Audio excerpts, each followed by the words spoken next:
from one of the worst levels in the game to one of the best levels in the game. We've got Cosmic Wall here, which is like honestly, I'd say this is one of my favorite levels in that I'd play this before a handful of speed levels. Like I'll easily play Cosmic Wall before Final Chase or something like that. This is I think I love this stage. This is one of my favorites in the game. One of the cleverer things in Shadow the Hedgehog was that they had a level based around basically the arc while it was falling apart called Cosmic Fall, and it focused on these kinds of platforms, albeit with a more going down mobility than a going up one.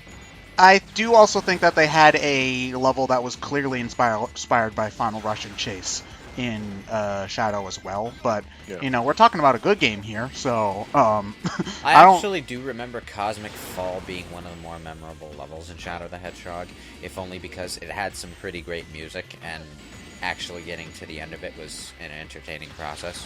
Well, also Cosmic Fall is one of the most important levels in Sonic history, because that's where the Find the Computer Room meme came from. Yeah.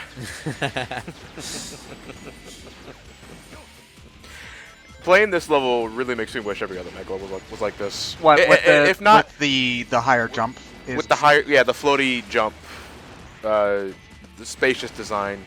The floaty jump more than anything, because that really eliminates a lot of problems I have with the mech. It eliminates a lot of problems with the mech, and it also gives you more the feeling that you're controlling the same Eggomatic vehicle that Eggman has been using against Sonic since day one.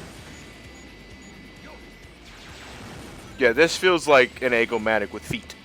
Well, if only because, it can actually ascend. Oh, by the way, you know that thing that Tails does, lifting up his entire mech with his arm? Eggman can do it too. Well, Eggman has been faster than Sonic since day one as well, so, Yeah, but that's leg strength.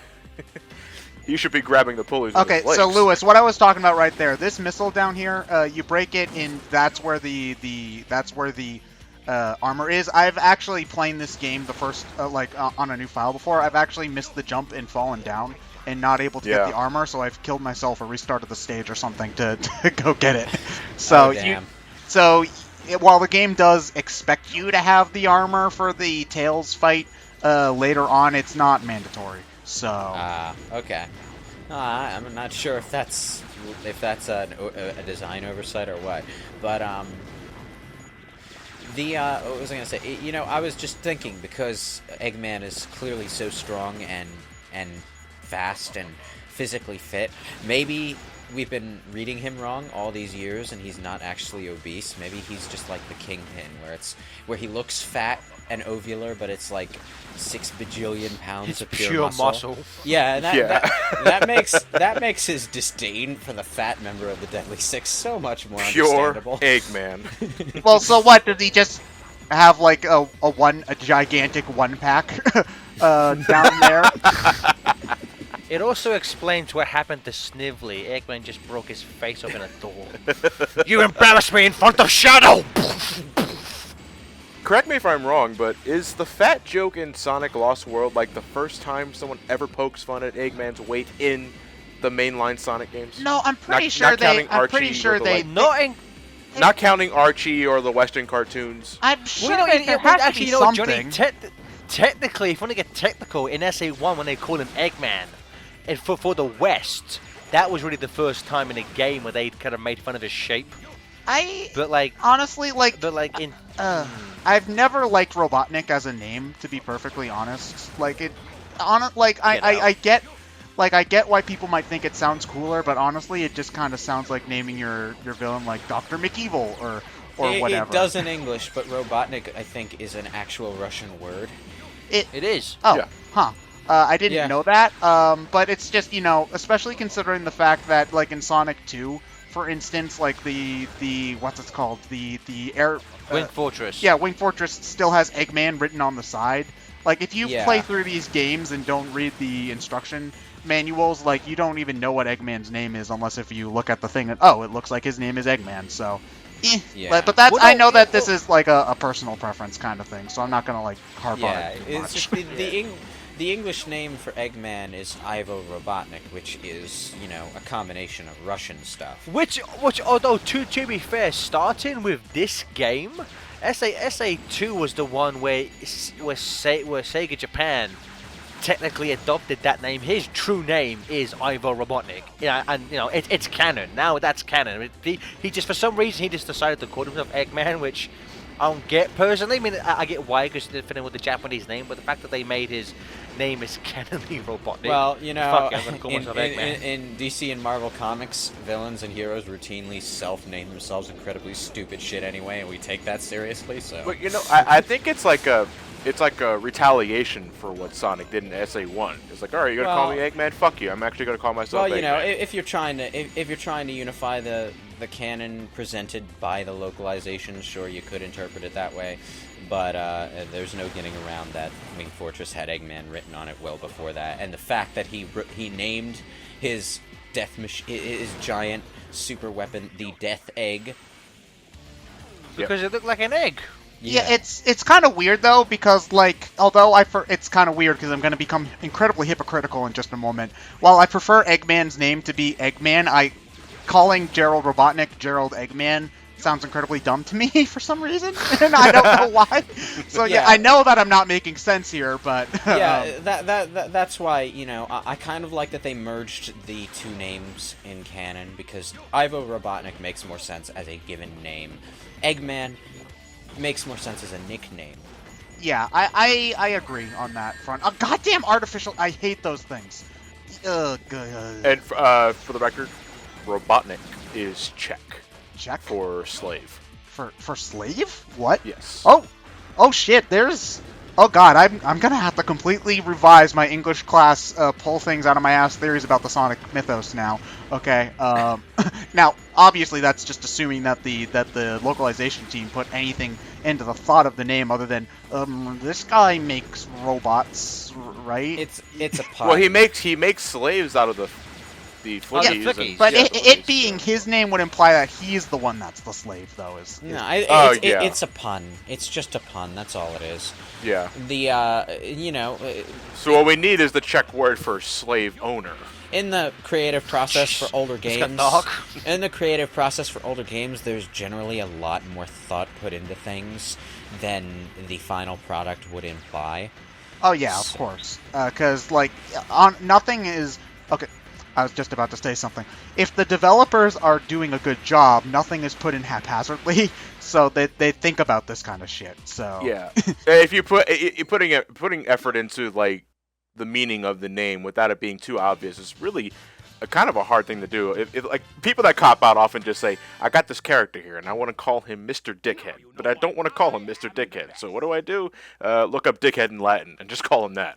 I call him Penis Face. Yeah. Now, they'll never see it. This is a little late since we've finished the Cosmic Wall stage, but we spent a lot of time fighting artificial chaos.